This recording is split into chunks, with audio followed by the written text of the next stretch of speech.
These anxiety management techniques do have many limitations on things such as when you can use them and how they are used. For example, for the positive mental rehearsal technique, there are many limitations. One of these limitations is that the performer may not have enough time to be able to do this in the build up to their game, as their time is already taken up by the training and travel. Along with this, in the game scenario, it may not help their anxiety levels because if they make a couple of mistakes and their anxiety levels start to build up again, then there is never enough time in many game scenarios, such as football, to be able to take your time and perform this technique. Another technique that has its limitations is the biofeedback. This technique is when you're connected to electrical sensors which give you information about your heart rate, etc., so that you become accustomed to these feelings and know how you should feel when you're exercising, how you should feel prior to exercising, so you can try and have more control over these things.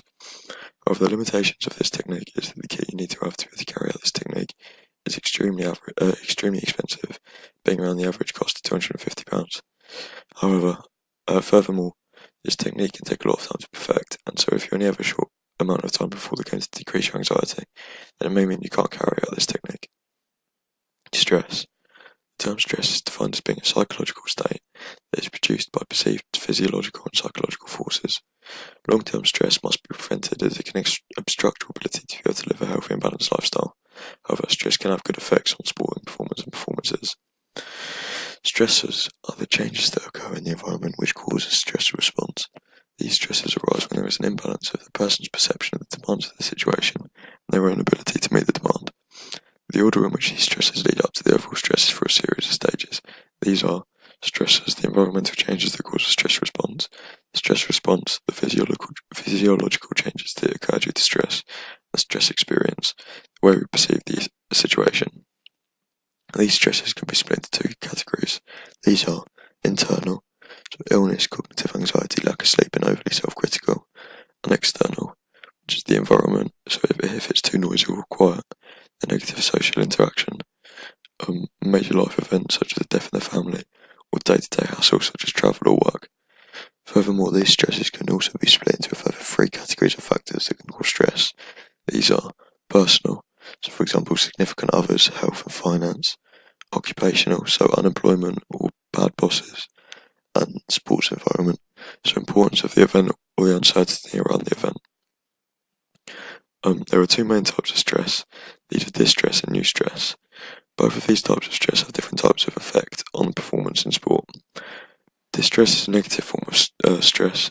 It is an extreme form of anxiety, nervousness, apprehension or worry caused by the performer's belief they aren't good enough to meet the demands that they believe are placed on them. An example of the effect distress can have on sports performance is by looking at sports such as football, where players can have top-class seasons for lower-level teams, where there is less pressure on them to perform, but if they get a big move to a top club, their performance levels drop. This may be because when they are playing with better players and with more pressure on them, they may start to believe that they don't have the ability to meet the demands that are placed on them, which ends up with their performance levels dropping further because they don't believe in themselves. Eustress, however, is a positive form of stress which can give you feelings of fulfillment. Some athletes seek out stressful situations within sport as they enjoy the challenge. This form of stress can help increase their overall skill level and also aid in focusing their attention. An example of eustress in sport is people who put themselves in situations such as freehand rock climbing, as it is an extremely stressful situation, as one mistake could be fatal. But people put themselves in this situation because they enjoy the challenge it puts upon them, and if they succeed, then it gives them a huge feeling of fulfillment and satisfaction. Symptoms of the sympathetic nervous system, which is responsible for the flight or fight response. When we become stressed, for example in sporting scenarios such as a cup final in football, our body releases increased amounts of adrenaline into the body to prepare us for the sporting scenario for either the response of fight or flight. This increase in adrenaline leads to multiple other symptoms to occur. For example, it causes the heart rate to increase as well as breathing rate and blood pressure. All of these increases take place to prepare the body for the upcoming challenge. It helps do this because the increase in heart rate means more blood can be pumped to the muscles at a quicker rate. Because of the increase in oxygen in the blood due to the increase in breathing rate, this means the muscles have more oxygen and so will be able to work aerobically quicker and therefore work for longer. Symptoms of the parasympathetic nervous system, which is responsible for helping your body relax after the effects of the sympathetic nervous system. Once performers have become stressed and they have undergone the effects of this, such as before a cup final in football, they normally use one of many available techniques to help decrease their stress levels so that their performance levels don't drop. These techniques help to decrease the effects of stress as they activate the parasympathetic nervous system, which leads to there being a release of acetylcholine. This release of acetylcholine leads to a decrease in heart rate and breathing rate. Alongside this, the parasympathetic nervous system causes the muscles to relax, as the performer doesn't feel seized up and can stretch further and move quicker without pulling muscles.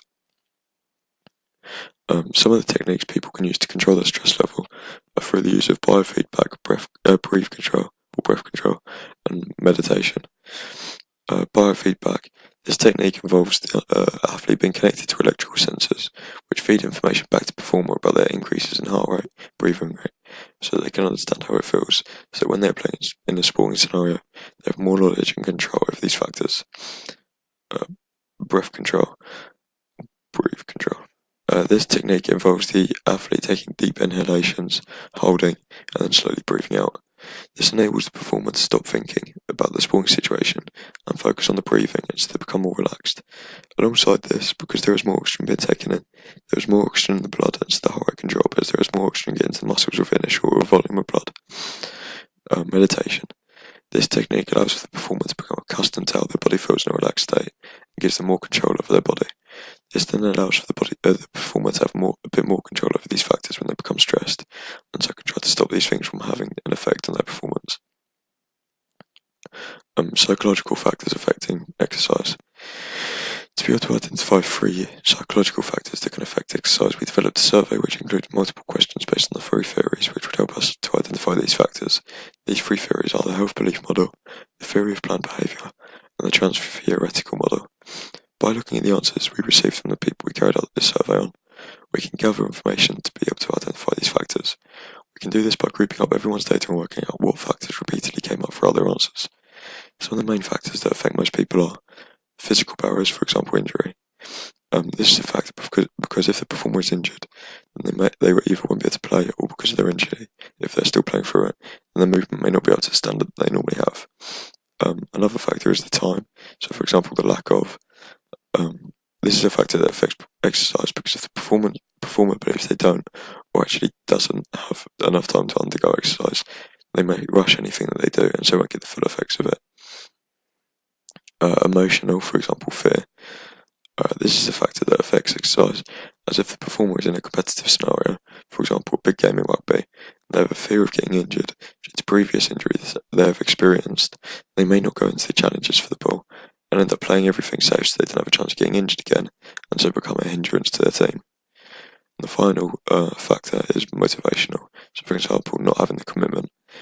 This is a factor because if the performer still takes part in the exercise, such as a football game, but are motivated to do it, then they may not put 100% into performance and so don't play well. The health belief model is a model based around the idea of people's perceptions of 4 things. These are perceived susceptibility, also called perceived vulnerability, which refers to one's perception of the risk or the chances of contracting a health disease or condition. Perceived severity, which refers to the degree people deem a particular disease or condition is serious. Perceived benefits, which refers to perception of the positive consequences that are caused by a specific action.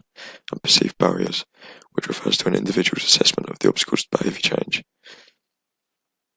This theory gives an explanation as to why some people may accept or reject healthy behaviours.